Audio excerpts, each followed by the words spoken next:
God, this is gonna sound terrible. But I'm gonna say it, and no one else on this podcast will ever say this. Okay. I can guarantee you that. Oh, God. Hello and welcome to Table Manners. I'm Jessie Ware and I'm here with Lenny. How are you, Len? Got a pain in the bum.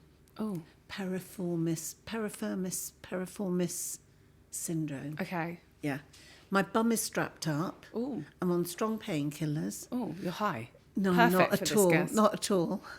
I will do the heavy lifting today, Lenny. Okay, darling. You just look at me. Okay. And I'll do it. What sign should I give you? Well, just go. A Paddington look. What's a Paddington look? A long, hard stare. What? Don't you remember that from the film? No. I gave him a long, hard stare. I am thinking about how incredible your memory is, Lenny. You were just talking about we were talking about what you've made today. Yeah. And you were discussing the toughness of the brown meat on the bronze turkey last year. Yeah. I don't remember. But Jessie, you can recall every single meal we've had. Yeah, but I when don't, we go out. But I think maybe you've got the superpower now. No, you think I've got it? What are we eating today, Mum? We're doing Nigella's lemon chicken with orzo. 1 pot lemon chicken with orzo. Perfect. Yeah. Lovely. I thought it's a miserable old day. I was going to do something else, but it required me to go outside and barbecue it. And I thought, no, not doing that. God, no. So it's all prepared and it's all done. I've just got to do the veggies. And then you've done I've made a chocolate cake that's supposed to be gooey in the middle. Let's hope it is. And crispy on the outside. Let's hope it is. And it's just made with butter, chocolate and sugar. And eggs. I've got a little bit of a lisp today. Why, darling? Because I've got a temporary tooth on. Because I'm getting my veneer changed. Because my darling sister knocked it out when I was 7. Okay, Jessie, and has never dealt with the dental bills. But I have to have a peg of a tooth. So at the moment I'm lisping. My veneer came out when I was in Los Angeles. No, it didn't. Oh, yeah. Jill, the dentist, asked how the tooth was. The veneer came out. I was in Bell's Bagels. Oh, no. I wasn't eating a bagel. I was eating a pastrami sandwich. It came out to Hannah's Horror. And I had to go to... Did you have your glue on you? No. I found a dentist in Eagle Rock. He's very interested in cars. And he drove a Porsche, and I'm not surprised because it was £300 to get the veneer fixed. So if you have a few veneers done, he's probably paid off the Porsche within 2 weeks. Was Chrissy Teigen in the waiting room with you? No, she wasn't. Oh, right. Her veneers come out. They pop off. Don't tell me this, because my veneer hasn't come off for when did I get it done? Did you ever have it? Has it ever come off? No. Oh, see, mine comes off all the time. Well, anyway, I've got this temp on. This is very interesting for everyone, but it could go at any time. Pegs upstairs. What? It's called Toothy Pegs, and I bought it during lockdown. What is a toothy peg? It's a glue to stick your veneer on if it comes off, and I've got about 4 packets of it upstairs. And you just didn't have one on you when you were eating a bagel? No. Okay, I will take one of those. Yeah. But anyway, enough of our teeth. Well, we've got an amazing guest on today. Wow. He's He's acting royalty. Yeah, he's an iconic actor, I think. And we got to see him at the Wyndham's Theatre performing in All My Sons with the most stellar cast I think I've seen on stage in years. It was brilliant. Everyone in that cast. Yeah. And I really want to talk to him about that. Bryan Cranston is coming on. You will know him, of course, from Hal as the most useless father in Malcolm in the Middle, or Walter White, quite an incredible father, goody turned baddie from Breaking Bad. And he always plays a dad. Your Honour, he was judge, wasn't he? That was such. I couldn't watch that. It was very stressful. I found that quite sad. And now he's playing a dad. What's his name in All My Sons? How? Joe Keller. Joe Keller. Did you do it for? No, but my dad played Joe Keller last summer in his Andrew in Suffolk. Producer Alice's dad played Joe Keller, who Bryan is playing on the West End. I love that. So yeah, we've got Bryan Cranston coming up. I've heard nothing but wonderful things about him. I actually listened to his episode of Smartless, which is a very good podcast, which I know everyone knows about. I'm really looking forward to chatting to him about food and family. But you may have to. I really feel like Shola Ahmed. Can you do your whistle still? Yes. Oh. Thank God. When am I going to need to do that? might need it Sorry, this Al. week. That was really unfair. Yeah. When will I need this? Don't know, but just checking. All the 'cause nativities are done. You're the only one in our family that can do it. And I'm very proud of you. Thank you. Bryan Cranston coming up on Table Manners. Bryan Cranston looking very dashing. I am? You Really are. dashing. Very And the voice is handsome. giving fruity. It's giving Leah. It's giving Joe. It's giving like, did you have a late night last night? Are you okay? No, I'm fine. When you're doing theater, you become a night owl. And I eat dinner about 10:30 at night. Boy, Where'd you go? To Jay Sheiky round the corner? We went to Jay Sheiky's last night. Did you? Some friends It's are just round the corner. It's of course. What was the order? What did I have? Yeah. Of course, I had Yeah. a nice Dover sole, Oh, lovely. a little broccoli, and a couple chips, I think, and then Their Dover sole is particularly it's really good. nice. Yeah. really nice. A little glass of white wine with Yeah. it, just to Just to take Just the edge to off. share. take it edge off and You need it after that How play. long does it take you to kind of, settle down. not be... Well, the adrenaline is pumping pretty significantly throughout the play, and the emotional component of it at the end of the play Yeah. is, it takes it out of you, but not right away. The adrenaline will fall off a cliff after about 2 hours, and then I better be home in that case. And then go to sleep. It's almost as if I was a fighter in a ring, Yeah. and my legs get wobbly, and I KO, go, yeah. ooh, I can't keep my eyes open. So I usually have a routine. I go home. I have a little. Are your family something- here with you? Well, my wife is staying with me at times, and Yeah. then she goes home. She's from Southern California as well, so She's enjoying the weather then. This is like, it's too cold for her. It's raining in LA Excuse me, too. I've just got back from LA because my other daughter lives there. It rained every single day for 10 days. It's very unusual for that to And happen. the water, you don't have drains like we do. The water kind of comes down like a river. Yeah. You can't actually get into your car. It's like comes down. You think Noah's going to come in his ark It's soon. an awful place to live. Yeah. But didn't you No, kind it's of, not.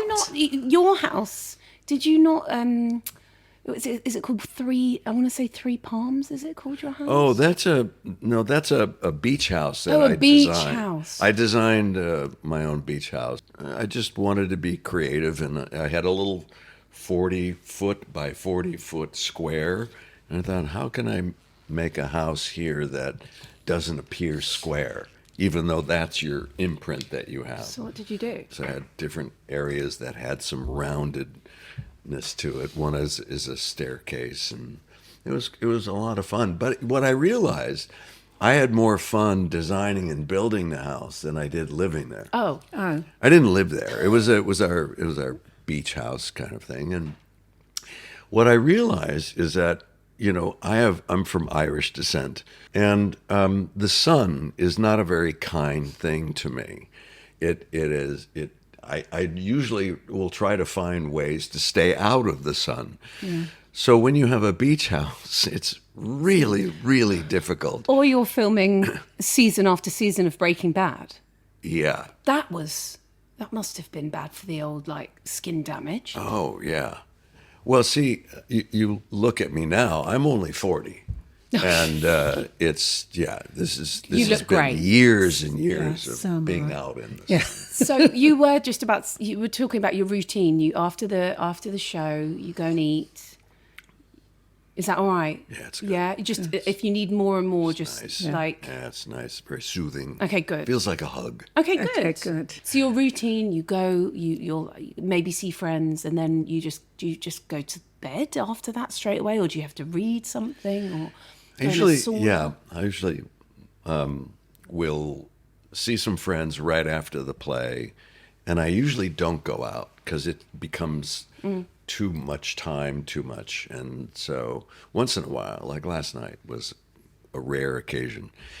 I'll go out, I'll greet some friends, whoever came to see the show that day, talk with them for 30 minutes or so, then go outside, greet the fans who have come to see the play, and I do that on every play I do and every performance after evening show. And I do it because they are happy to see the actors come out. And I want to regenerate the excitement of theater. I want to make sure that generation after generation gets excited about going to the theater, because especially in the United States, it's become so commercialized and so elite that only the wealthy can It's go. expensive, It's really, yeah. really tough. And expensive here. if you have a bad experience, if you're new to theater and you pay the money to go see it, and it's a bad experience, You think I'm not bothering. that's it. Yeah, yeah. I'm never I'll going watch again. the TV and stream That's everything. right. Yeah. Have you done any Arthur Miller before? No. This was the first one.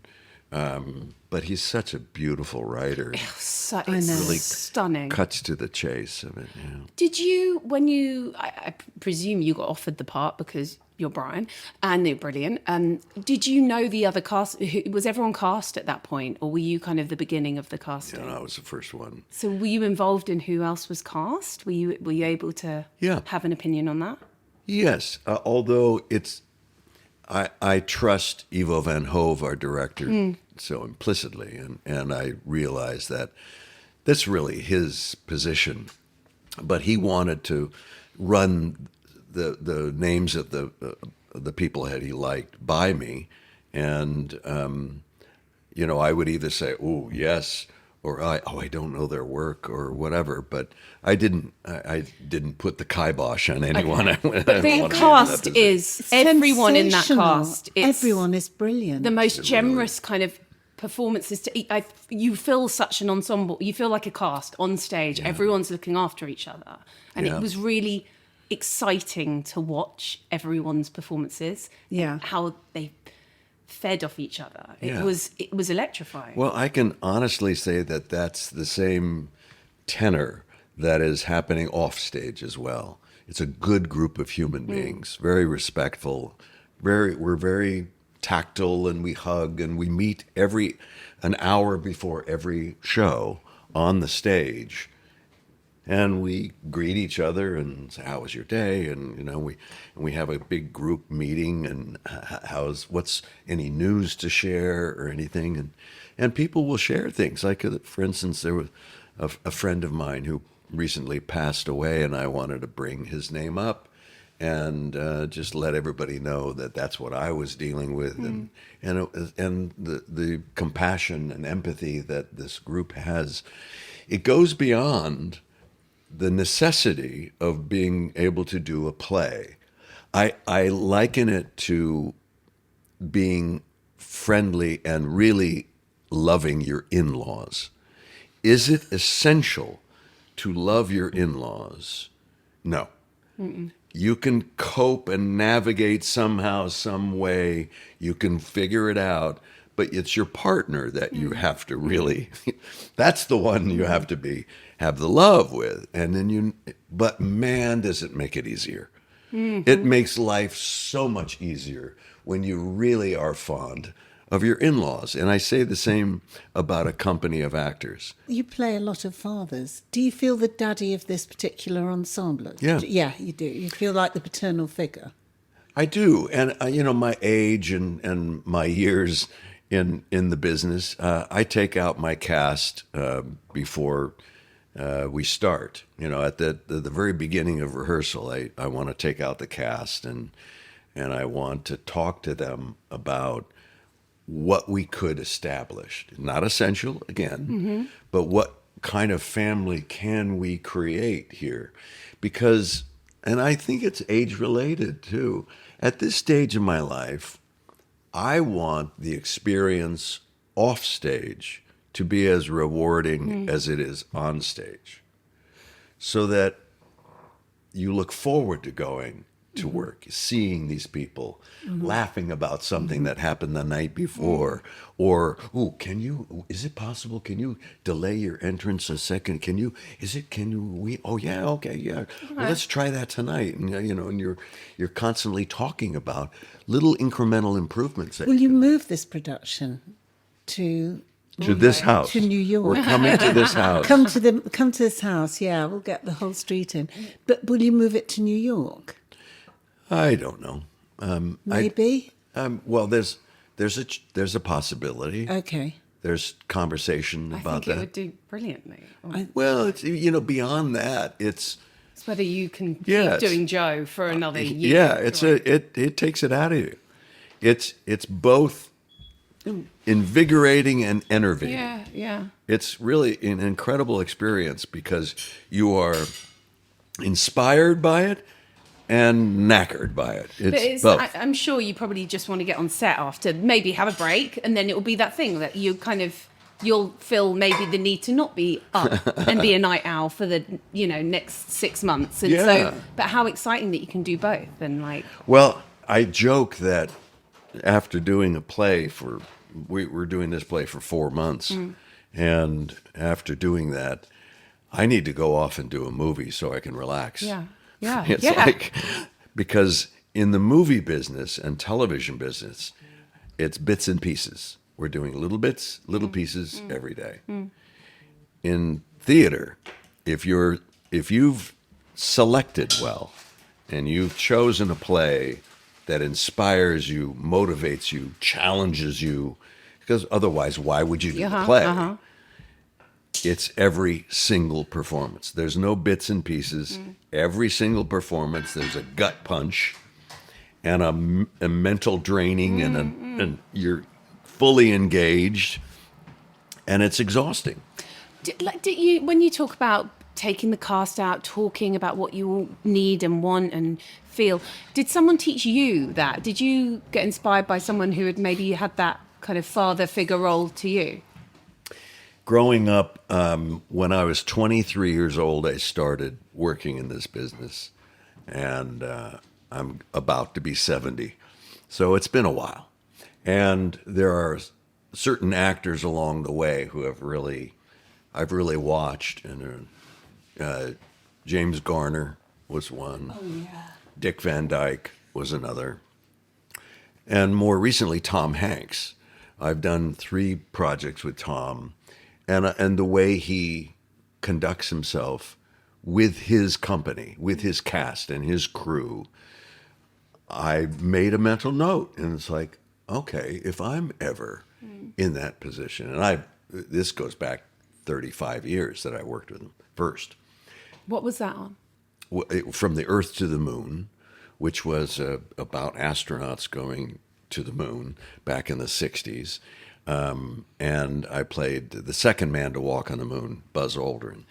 And then his movie, he did his movie called That Thing You Do. I loved that. Which was a sweet film. my right? I had favourite. such Yeah. a crush on all of them. Yeah. That I know all the Yeah, games. yeah. Yeah, I love Yeah. that. Yeah, were you in that? I was in that. Where But a were very you? small role. Very, very small role. It was about the band. Yeah. Yeah.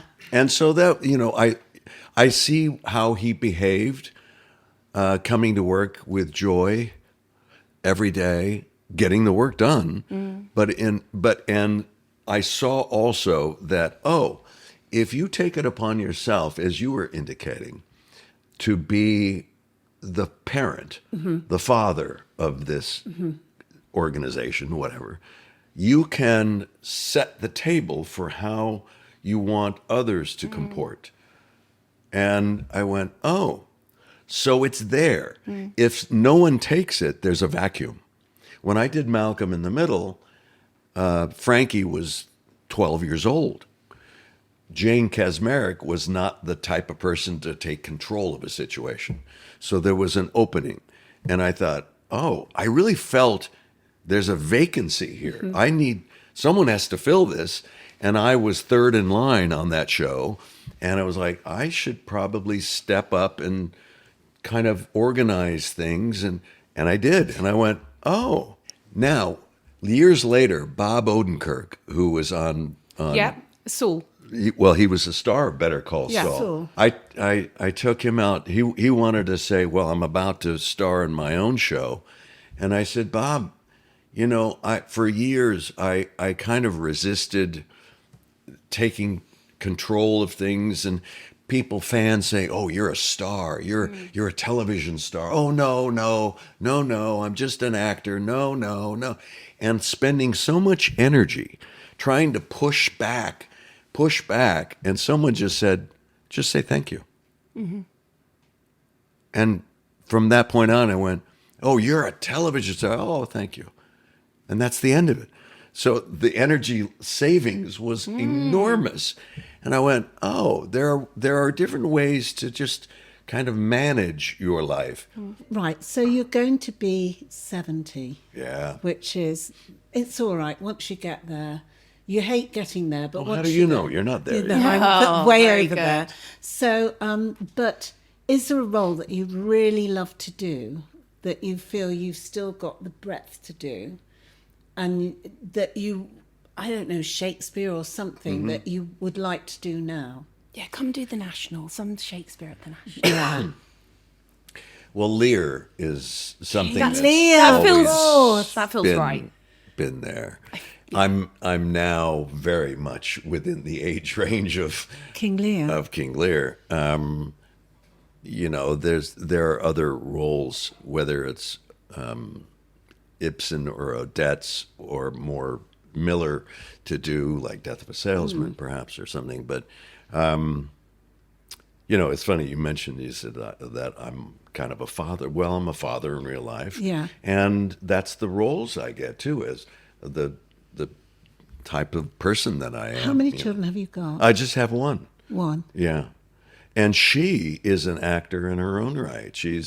Well, She- I know. You do? Because I managed to watch The Pit. Oh. That hasn't arrived here yet, Yeah. strangely, but it was on the... Is your but daughter I've in The Pit? She's in The Pit. Which Yeah. is supposed to be incredible. Yeah. She is incredible. She Oh, thank stands you. out as one of the really engaging actors in it. And Thanks. she's wonderful. You must be so proud of Oh, her. it's just So when she said, "Dad, I want to be an actor," did your heart sink, or did you go, "Okay," because your father was an actor? yeah. So did And it kind of feel his like... father was an actor. So it's kind of a family biz. And when you think of it, it is much more common to go into your family business than not. Think of all the population of the world. If your family is fishermen, that you're a fisherman. Yeah. I mean, It's this a family is what it business, is. yeah. It's a family business. We do need to talk about food a bit. Oh, okay. And let's bring it back to growing up in California. And we will eat. It's We coming. will eat. It's Good. coming. California, who was around the dinner table and what were you eating? Okay. I was born in 1956. So by the time that I was able to hold a fork and knife on my own, it was the 1960s. And we had no money at all. So the size of that pot you had that you it's brought coming out, back out, don't we? anytime you saw a pot that big that held, gallons and gallons of substance, you knew that Mom was making something that we were going to eat for the next 4 days. Okay. That was it. It was like a stew, Batch. a soup, Right, okay. or chili, or something that you ladle in and have to chunk of bread, soak it, and that's what you ate for lunch and dinner. Was she a good cook? No, in retrospect, I realized that my mother was not a good cook. Okay. But when you're a child, you really don't know. Did you know your mom was a good cook? I probably didn't appreciate, but I loved food, but I definitely felt like Mum was quite adventurous. I don't think we appreciated the level of effort that you put Okay, in. thank you. No, so I'm putting that out there. Thank you. Yeah, very nice. My mother was not a cook. Okay. She was an actress who met my father in 1951, 52 on a television show that Betty White was the star of. And they met, and she wanted to continue being an actress, but in those days, in the 50s, women really felt that pressure. You are either going to be a professional woman or a mother, Right. a housewife and Yeah. mother. Yeah. And you had to choose. And Did she choose? she chose to be a housewife and mother. And always, for decades after that, always went, I wish that wasn't the case. I wish I didn't have to choose that. And because my mother wasn't a very good cook, we too also wish that she didn't have to choose. Oh, shame. And by the way, in the 1960s, it was the newest thing came out called TV dinners. Oh, okay. And they were aluminum trays sectioned off with different, Plane food, like aeroplane food. like not very high quality airplane food. Were you excited about TV dinners? Yes. Everyone was, right? Yes, because it was kind of new and different, and it wasn't mom's cooking, and we couldn't tell the difference.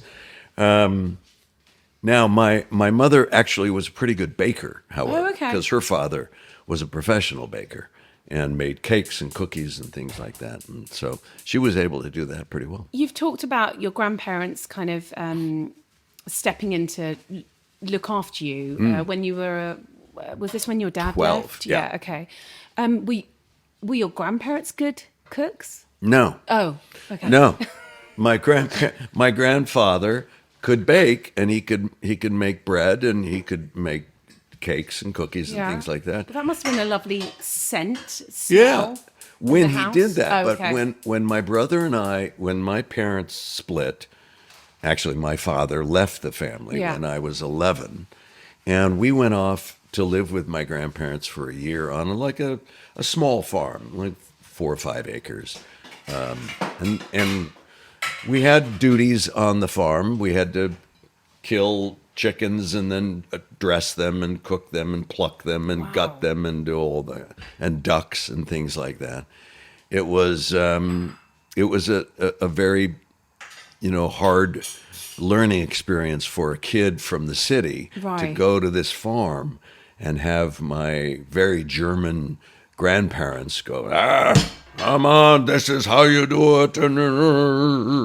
And we were kind of intimidated by him, and he was a no-nonsense kind of guy. Right.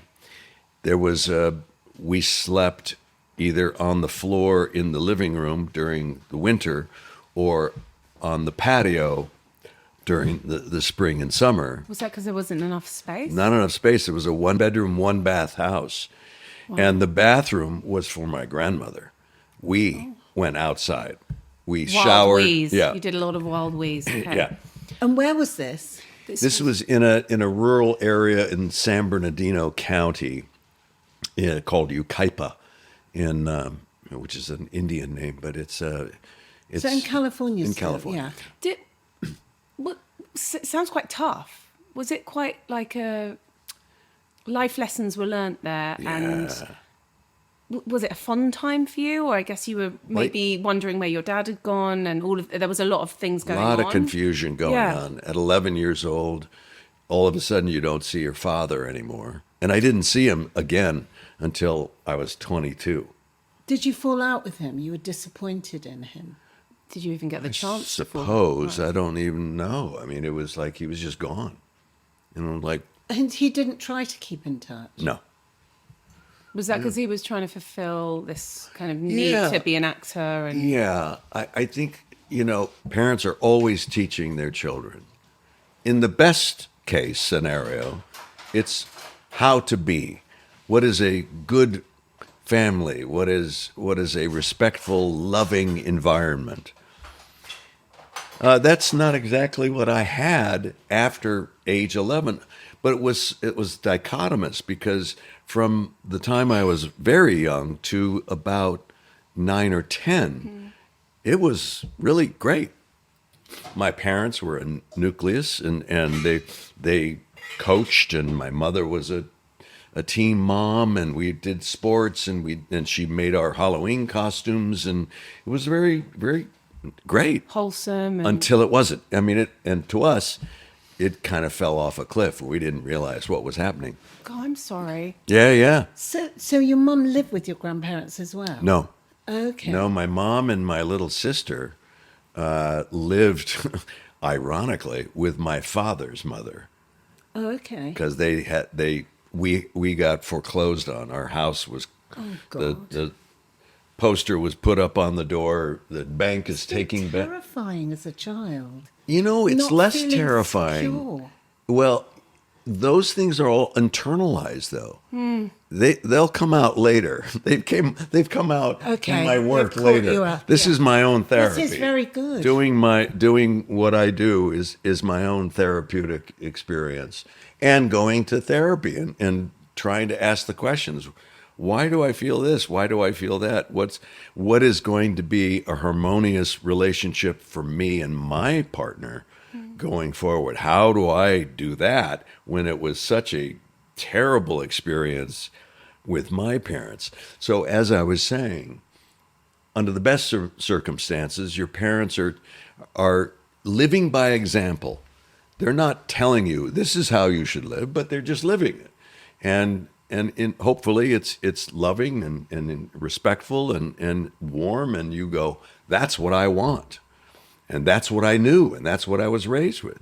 With me, it was a little different. I look at my parents, and the overwhelming emotion that I have whenever I think of my parents now is just sadness.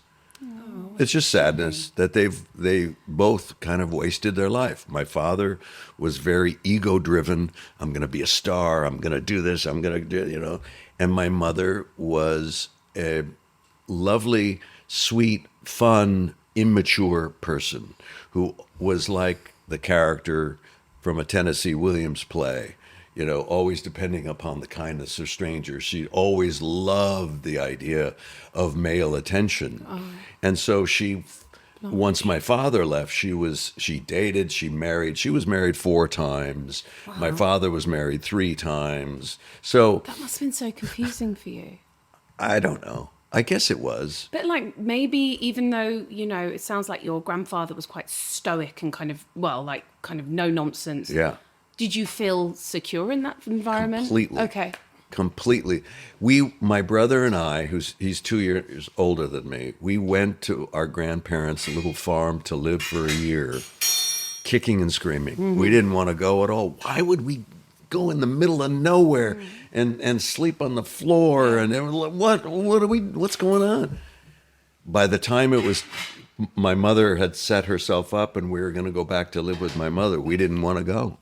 It was like this, having consistency and discipline and knowing the parameters of where we need to operate in was something we didn't have for many years. Did your sister's experience, have you talked to her a lot about that? Yeah. Was hers kind of as secure as yours? No, hers, she was with your mother. She got the worst of it.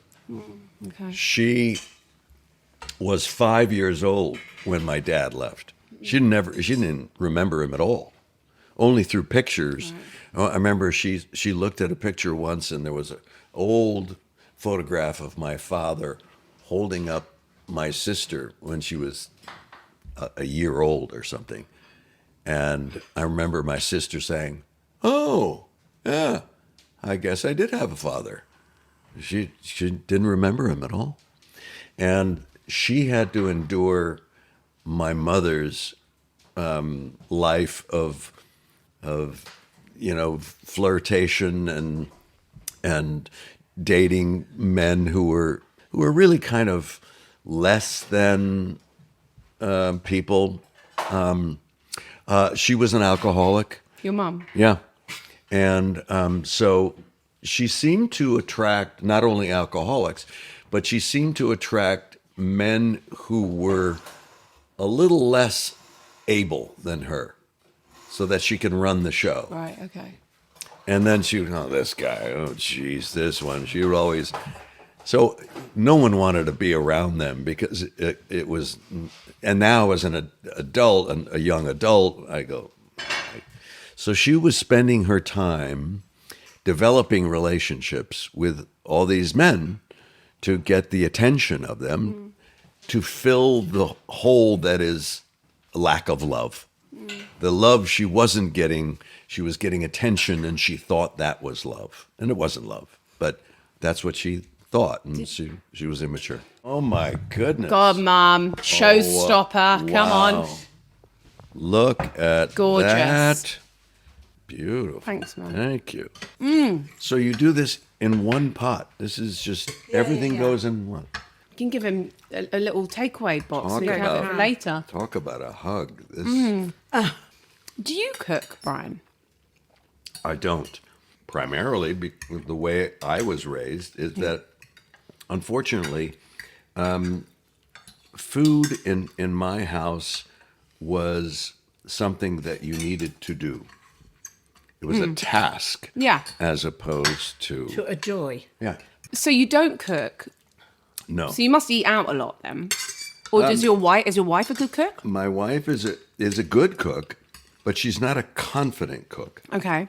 And so she tends to find something like 4 or 5 dishes that she knows how to do well and stay with that. Okay, let's talk about a hero dish from your wife. What's her name? Robin, Robin. I think the thing that she will make more than anything that is really good is a piece of fresh salmon. Oh, I love you. Yeah, with lemon and Parmesan or something like that. great. Ooh, lovely. And to get it crisp Oh, yum. on the outside kind of thing.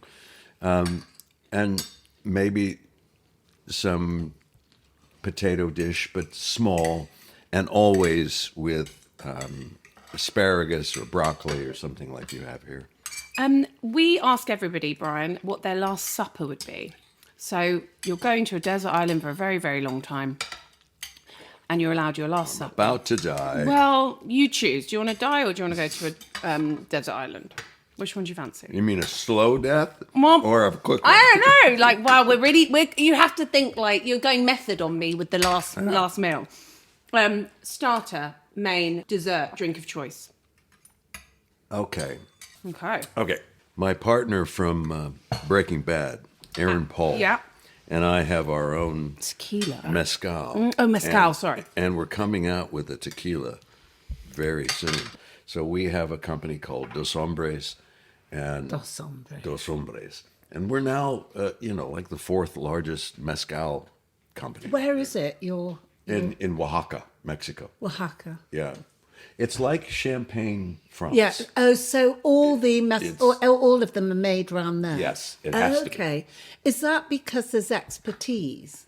Very Yeah, much so. okay. And like a chef, our mezcalero has a recipe. Mescalero. Yeah. I like that Oh, name. you messed Gregorio has a family recipe. He's the 3rd generation mezcalero. His son is going to be the 4th generation mezcalero. And it's about how you treat it, what kind of, even in the plant stage, where we make this in Oaxaca, there's a lot of natural fruits. And so the bats and the bees that cross-pollinate our plants Okay. from the fruit trees and stuff. So there's a sense of a fruity foundation, not sweet, but just what is that? It's a fruit. So that's So it's why a it blends hint. well. It's kind of Yeah. like wine. Yes. You've got a hint of blackberries. Who got who into tequila? Were you both into it and that was why you're like, hey, we should both do this? And No. was it around Breaking Bad time? He got me into it. Okay. Was it whilst you were filming Breaking Bad? 3 years afterward. Okay. Basically, we missed each other. We really did. You were like father and son. I mean, it was so there intense, is that relationship. Yeah, there is a father-son thing, but our personal relationship is just really, really close friends. Tequila drinking buddies that, And I shoot love the his shit. kids, and his wife is phenomenal. And so it's just, and actually right now he's in Paris with his family. And so my wife and I are going to go over to Paris on a couple days off and Nice. spend a couple days with him. So he got you into the tequila, and then you liked the kind of siphon, the site, what you call silent, like you liked all that, and it felt quite representative of Breaking Bad, and you two back in the cooking room. It was really because we missed each other. And men have we're stranger beings than women. Women are really smarter than we are. When women, Thank you for acknowledging that. no, Brian. it's true. Thank When women miss each other, you make a point to see each other. have lunch, go for a walk, go for a hike, do something, but you bond and talk. Men feel that we have to have some kind of reason to meet. Reason. Yeah, like playing football Or going to see a football match. Or or we've got, so are we going to play golf? Are we going to, what are we doing? Oh, let's start a business together. That'll give us reason to see. That's a good idea. It's crazy when you think about it, but that is truly why we started Dos Hombres, is because we missed each other. But it's been very successful. It's been very successful. It's a lot of fun. It opened me up to a new world of business that I wasn't aware of, which is very, very much up the alley of an actor, because we always step into positions that we don't know very much about, and we have to learn. If my character's a chef, okay, I have to figure out. And because when you watch a character as a chef, for example, if they're not handling the instruments, if they look like they're tentative or something, it's like, I don't believe this. I don't believe that they are who they are. So you really have to learn that as well as possible so that you can pull it off before you move on to the next thing. Well, before getting all of your Last Supper, I do, you're talking about learning. You did take some mushrooms, didn't you, when you played the exec in the studio, which also is one of the best things on telly. And your character, that was such fun. Crazy. Well, I look for opportunities. If I've been doing more dramatic roles, I look for opportunity to do comedic roles. That was quite a comedic opportunity. If I'm doing television, I've done enough television. I look for theater. I look for films. So I keep moving so that the audience and people in the industry don't think of me as one way or I do one thing. Yeah. So did Seth Rogen approach you with that character, or did you kind of create it together? He approached and he said, I'd like you to play my boss in this series. And I said, and I read it. Oh, I read it and I laughed out loud. It's very funny. Very funny. And chaotic. He and his partner, Evan Goldberg, they create an environment that encourages you to just go off and go crazy. So quite a lot of improv. Oh, yeah. Even though it's like one takes and it's kind of... We go off. I mean, there are certain responsibilities that one will have in bringing up any information that is plot necessary in a scene. Aside from that, say whatever, go. And we're like bouncing all over the place. I'm throwing things at him. I pitched him the idea. I said, what if my character, who's a studio head, I said, what if he's not in his 60s anymore? What if he's actually 82 years old? But he's had so much plastic surgery. Oh, my God. He's been pinched and pulled so much. So he said, I love that idea. So we went with it, and it became part of the thing. It was fab. Well, I said, this guy is so egocentric that I went to the costumer. I said, I want to wear a body girdle. Oh, my God. And I have this body girdle that I wear that you did look very svelte. Yeah. It squeezes You're everything. very svelte anyway. And do you remember, I don't know if they called them over here, but there was like a it's not a jumper, but underneath, we called them dickies. Oh. And it was like a little turtleneck collar. Oh, and you just wear the collar. And just the collar. Is that what you were wearing? Yeah. So you wear the turtleneck, but you don't wear it as a whole jumper. Yeah. That's so funny. It's an odd It's like a piece false collar. Yeah. So he wore that, and he wore, shark's tooth and all these kind of toxic masculine kind of iconography, so But you did take mushrooms, because in the last episode, I don't want to give it away too much. Yeah, there's lots of drugs being dealt out. Lots of drugs. But you microdosed on mushrooms, but... Maybe they'd help my back. I had never done that before. Have you got any on you now, Bryan? No, I don't. Don't carry them on my... I don't really do any drugs, anything. But I'm in Las Vegas shooting this crazy show with Seth Rogen who is known to be an imbiber. Yep. Pineapple Express. Yeah. Shot. And we are all going to see the Grateful Dead at the Sphere in Las Vegas. Are they still going? And I thought, I think God is telling me now's the something. time. Now is the time. So I got Catherine O'Hara, and I said, Catherine, are you going to do it? She goes, I think I might do it. I go, I'll do it with you. We'll do it together.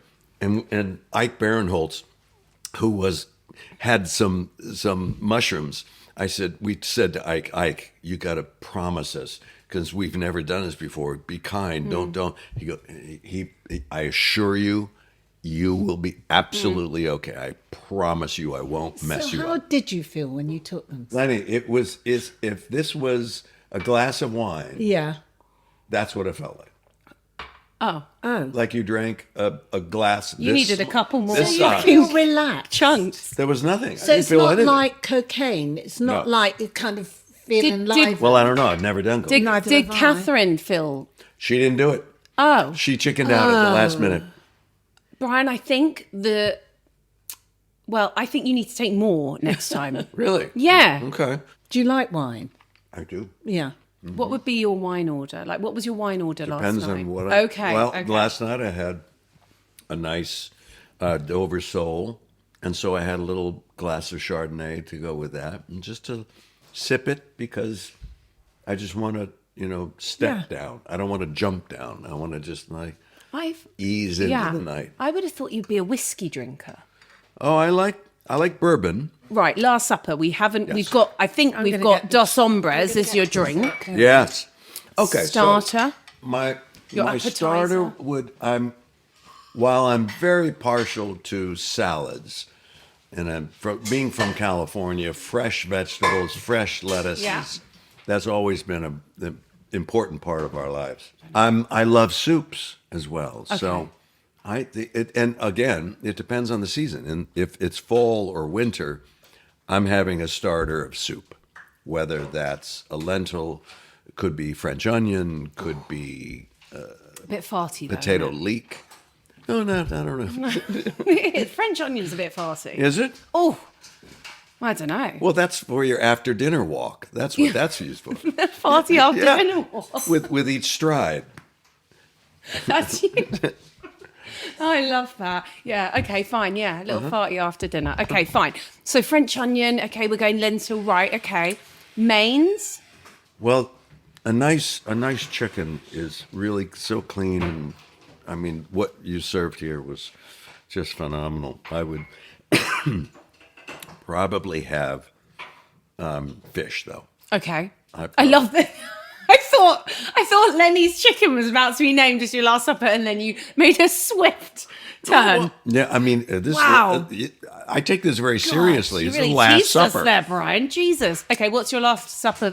What's your fish? I really do love salmon, and then vegetables, fresh.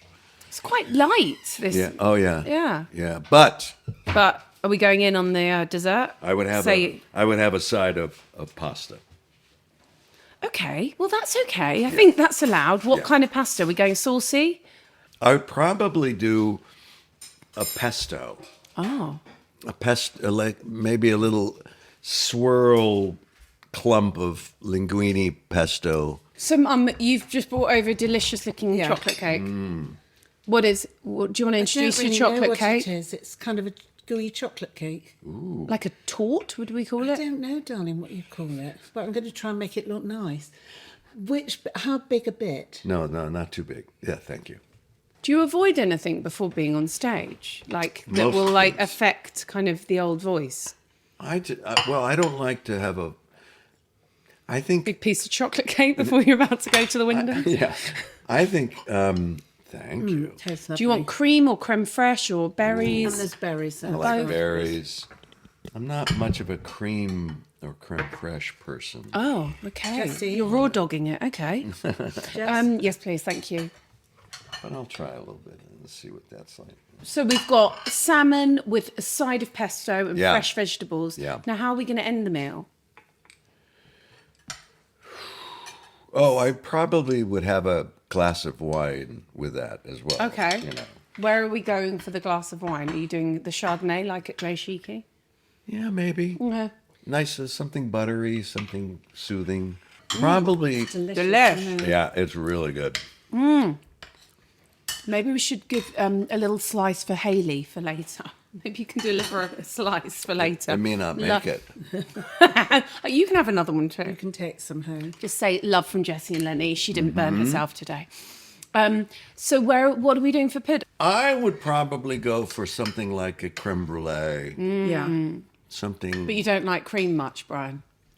But you know, Baked, it's he a likes custard. it. It Yeah. Creme well, brulee. It's burnt cream. But it's custard, Yeah, Jessie. but it's still loads of cream. But you make it with eggs. All right, guys. and I'm splitting off. it too, by the way. Okay, fair enough. Yeah.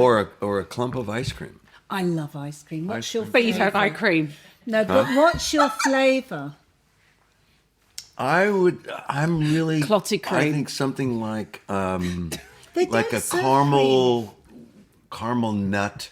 Oh, like pralines and cream. Haagen-Dazs, best. Yeah. Or maybe a coffee with a little fudge in it or something. Oh, Yeah. that's Little a nice idea. strands of fudge and That's a coffee. nice idea with Jenny's coffee. do a monthly. I love Jenny's. Hannah's What's got Jenny's? one. Jenny's ice The cream. ice cream. Oh, Hannah's got Brian, one it's on the unbelievable. next door It's to unbelievable. her flat, and this do month is wild- banana cream ice cream. Yeah, that would be good. Before we let you go, can you give us a nostalgic taste that can transport you back somewhere? a nostalgic take. Yeah, taste. Sorry, Or Taste. the list. Taste or smell. Taste or smell. A taste or smell. This is going to sound terrible, but I'm going to say it, and no one else on this podcast will ever say this. Okay. I can guarantee you that. Oh, God. It's going to be chicken manure. Chicken shit. Oh, where'd you get that from? Okay, so The farm. going back to the earlier conversations, my dad leaves the family, my mother starts drinking, we split up. My brother and I are going, what's happening? Where are we going? You're going off to live with your grandparents on this little farm. And he happened to, on this little farm, he had 3 acres or so. Next door to him was an egg ranch, a huge, like 12-acre egg ranch with rows and rows and rows and rows of chickens in cages dropping their eggs. And the guy, Danny Teeter, who was the owner of the egg ranch, he gave my brother and I jobs. I was 12 years old and he was 14, and he gave us jobs after school and on the weekends collecting eggs. And we drove the little mechanical carts around and stacking eggs. We would take the eggs into a little house that we would put the eggs one by one onto like an egg car wash. It would go through and wash the egg. And so we're collecting eggs. We fed the chickens. We, at night, once every 2 weeks, we would dress up in dark clothes and we'd have the cages on top of our Cushman carts. And chickens would get out of their cages and they wouldn't know where to go. So they would roost on top of the cage. And we'd come by and we'd go about halfway down. We'd put them in the cage and then find another cage for them to go. So, and then we'd sell the eggs through Danny, through tourists who are going up to an apple orchard kind of resort area that was further up the road. It was such a warm respite. It was such a different feeling from the confusion and despair that we were feeling, and it gave us that parameter of, hey, you go to school, do your homework, come home, you have a job, get paid us in cash, and we like, oh, you know, it was a business that we started to have, and it really changed things. So by going over there nearly every day, we got used to the smell of chicken shit, and it didn't affect us. It meant we related that smell to that enterprise and the idea that someone trusted us with a job and and respected us and listened to us when we said this needs to happen and that. And it was just So it's positive, because It I was was starting to completely regret positive. making chicken today. it was a completely positive thing. And part of that was when they've lived the end of their chicken laying, egg laying lives, it's time to eat them. Yeah. And How my long did and they... we would chop the heads Oh, off my chickens God and almighty. Okay. do the whole thing. All right, So it was a full chicken relationship.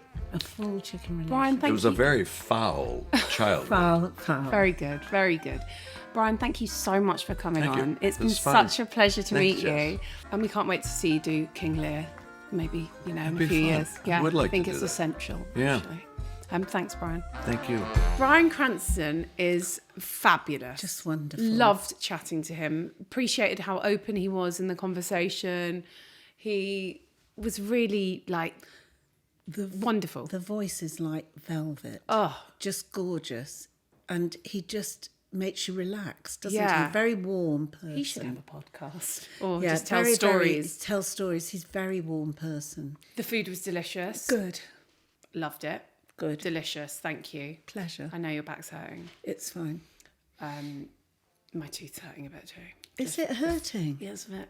It shouldn't be hurting, Anyway. Jess. Thank you to everyone for listening and watching this episode. And Don't be shy. Subscribe. if you haven't managed to go and see All My Sons in the West End, then fear not, because the National Theatre are recording one for the NT Live, which will be available in cinemas in April. And we'll see you next week for another episode of Table Manners.